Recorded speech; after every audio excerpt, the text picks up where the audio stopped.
धुळ्यात 8 ते 10 दिवसांपासून थंडीचा कहर आपल्याला बघावयास मिळत आहे। आज जर बघितलं तर धुळ्यामध्ये 4 अंश इतक्या निचांकी तापमानाची नोंद करण्यात आलेली आहे।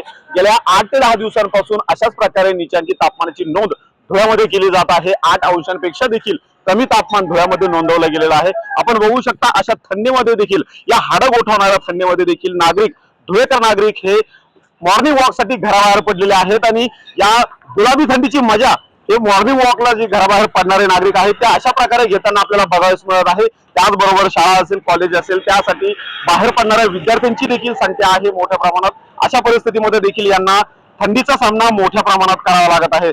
या थंडीचा सामना करण्यासाठी नागरिकांना स्वेटर, त्याचबरोबर थंडीचे कपडे अंगावरती परिधान करण्याची आता गरज देखील पडत आहे। आपण काही नागरिक आपल्या सोबत आहेत, त्यांच्याशी बोलणार आहोत। तर काय सांगाल, आपण नियमितपणे या मॉर्निंग वॉक साठी बाहेर पडत असाल, परंतु आज 4 अंश इतक्या निचांकी तापमानाची नोंद करण्यात आलेली आहे। काय फरक जाणवतो आपल्याला? आज बरीच थंडी आहे वातावरणामध्ये।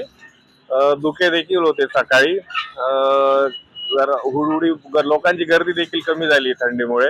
परंतु आपल्याला काय अनुभव आहे? रोज आपण मॉर्निंग वॉक साठी रोज बाहेर पडत असतात, रोजच्या तापमानापेक्षा आजचं तापमान कमी आहे, काय एकंदरीत तुम्हाला वाटतं? खूप छान वाटतं। गुलाबी थंडीची वाट बघत असतात धुळेकर नेहमी। टेम्परेचर कमी झालं तर आनंदच असतो। चांगलं व्यायाम करायला देखील नियमित धुळ्यामध्ये थंडीचं प्रमाण हे थंडीच्या दिवसांमध्ये मोठ्या प्रमाणात असतं आणि धुळेकर नागरिक हे गुलाबी थंडीची वाट बघून असतात, असं नागरिकांचं म्हणणं आहे। आणखी काही नागरिक आहेत, दादा काय सांगाल? आपण मॉर्निंग वॉक साठी रोज बाहेर पडतात, आज देखील बाहेर पडलेत, आज थंडीचा सामना कसा वाटतोय आपल्याला? आज खूपच थंडी आहे त्या मानाने, पण धुळ्यात थंडी या वर्षी खूप आहे आणि त्या विषयाने आम्ही रोजच इथे मॉर्निंग वॉकला येत असतो, व्यायाम करण्यासाठी येत असतो। पण सध्या खूपच गर्दी पण थोडी कमी झालेली आहे त्या मानाने, पण धुळ्याचं टेम्परेचर जे आहे आता सध्या तरी या वर्षी खूप कमी प्रमाणात आहे। नक्कीच जर वाढत्या या थंडीमुळे नागरिकांची जी घटती संख्या आहे, जी मॉर्निंग वॉकला रोज बाहेर पडणारे नागरिक आहेत, त्यांच्या संख्येमध्ये देखील घट होताना बघावयास मिळत आहे। धुळ्यावरून भूषण आहे, साम टीव्ही न्यूज।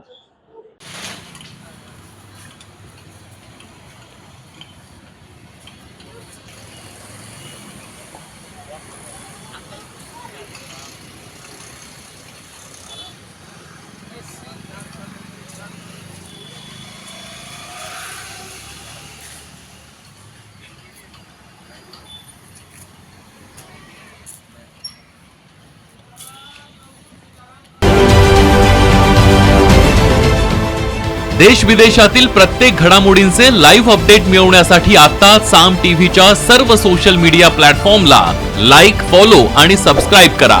तसंच सर्व नोटिफिकेशनसाठी बेल आयकॉन प्रेस करायला विसरू नका।